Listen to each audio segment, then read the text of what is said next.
Good afternoon, everyone. How's everyone doing today? I hope excellent as always. I know we're approaching Thanksgiving. I don't know if I'll make a Thanksgiving video, but probably not because a million people make them. But then again, you never know, I might. But I was thinking about the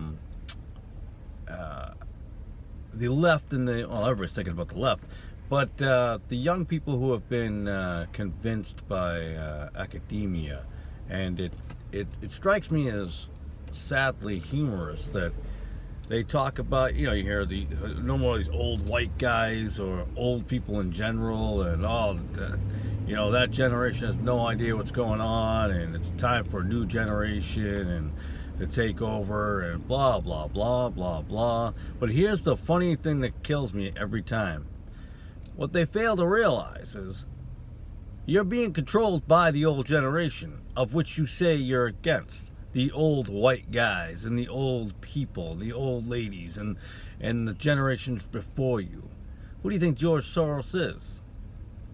He's not on the same college campus as you. Well, he's not going to class, but he's present on a lot of campuses in form of donation monies and organizations that he is involved with, along with others.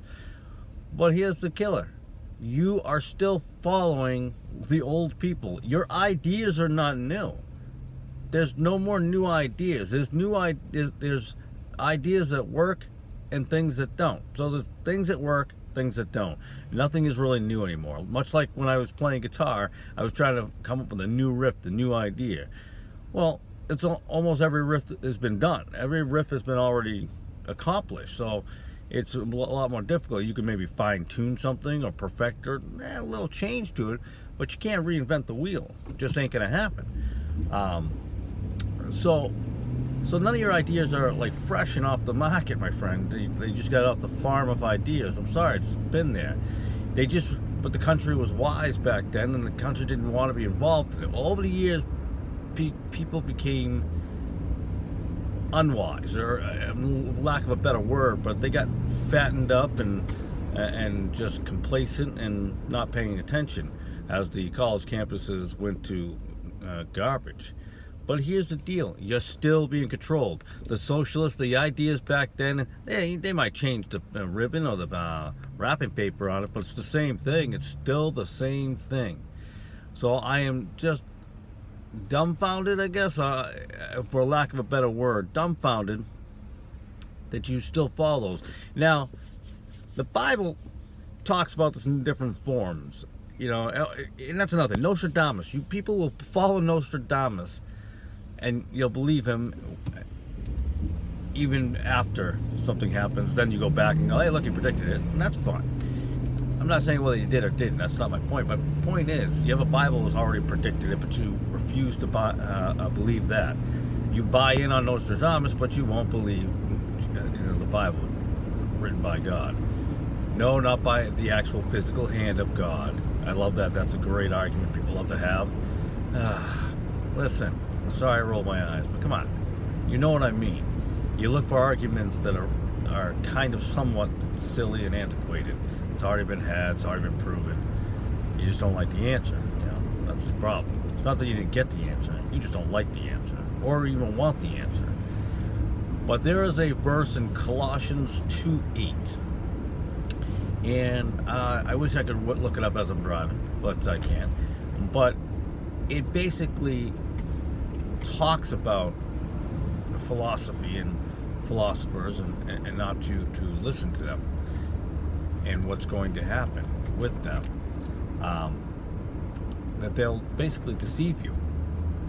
There's another verse that talks about the wise will become the unwise, basically saying that it's not that he's going to destroy their wisdom like they never had and they didn't know anything, but he's going to pull away the veil of their charade, and you'll see that they're false. I hate to compare it to the presidency now, but that's what's happening with the Democrats. The veil's being pulled off, and almost by themselves, really, because they've lied so much that they start to begin to believe their own lies, and they have no idea what lie they're even in anymore, and they can't keep figuring out how to cover it up, because you cover so many lies, you don't know what lie you're actually covering up. That's the hilarious part. So here's the deal. I'm going to pull over because I want to actually give the exact, as I hit some bumps there, and I apologize, the exact verse. I always have my Bible on me, so bear with me for a second. That's Ephesians, but I wanted to give you word by word so you understand what I'm talking about, even though I have no glasses on me, so this will be fun. So Colossians 2:8, and I don't. Colossians 2:8. Beware lest any man spoil you through philosophy. What's on your college campuses? Philosophy. It's out there, in vain deceit. And they teach you about, being about yourself. And, hey, you got to be for you, you got to look out for number one. After the tradition of men. Tradition of men. Does remind me a little bit of the Catholic Church. Not just the Catholic Church. And there's many different religions that are very much like that. After the rudiments of the world and not after Christ, which means you're basing everything off the world and not the Bible. Not the Bible. Thank you for letting me pull over, folks, and looking that verse up for you. Believe it or not, I actually care enough to actually give you the word by word. But to me, it's just simple. It's very, very simple. And you let everyone blind you, and yet when the truth is staring you right in the face, you want nothing to do with it. And I'm amazed at that. Maybe because you're very much convicted. And I understand that because I've been down that road where I've been convicted by the truth, and I try to avoid it if possible all day long. Years ago, it's like that. I'm like, I can't, it doesn't fit my schedule, of life. So I appreciate you. Sorry, I'm looking at a long line of traffic. I appreciate you tuning in as always, and God bless.